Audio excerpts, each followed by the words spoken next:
Aka xolasangiz xotiningizni olib keling. Uylanadigan bo'lsangiz, meni pulimga tegmang. Men uyga qaytyapman. Bilet oldim уже. Kallang ishlaydimi sani? Ha? Nima qilasan-ki? O'zi 2 xonali uyda yashasak. Xatga sig'asan, aytgan. Xatga sig'asan. Mubina, ko'p gapirma, ishlab pul jo'nat. Nima, meni o'rtoqlarim oldida sharmanda bo'lishimni xohlaysanmi? Men tezroq uylanishim kerak edimmi? Aka, men sizlarga qulmanmi?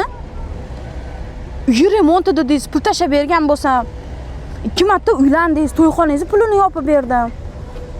Mashinangizni arendasini to'layotgan bo'lsam, Yana nima qilib berishim kerakman? Qachon o'zim uchun yashayman? Meni asabimni buzmayapman senga. To'yga pul yubor. 1 yil bosib ishlasang, uyi 3 xonali qilib olamiz, bo'ldi, keyin qaytaverasan. Bo'ldi, gap tamom.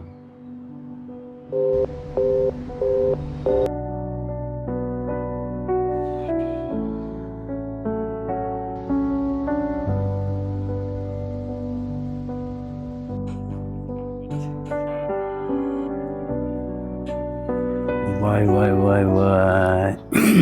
Hamma aytganini qilardim, lekin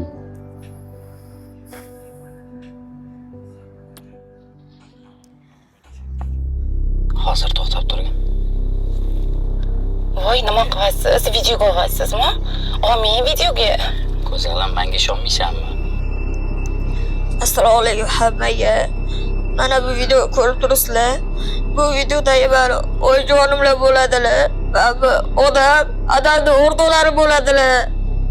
Shu videodagi adam bilan ajrashib ketdilar. Yaqinda bobom o'tib qoldilar. Shu videoni ichki ishlarga tashlab qo'yinglar. Mana bu odamning kerakli choralarni ko'rsin.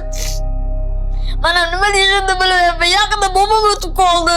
Dadam ajrashib ketyaptilar. Mana bu odamga chora ko'rsin. Men yosh boshim bilan nima qilishni bilmayapman. Iltimos tarqatib yuboringlar shu videoni.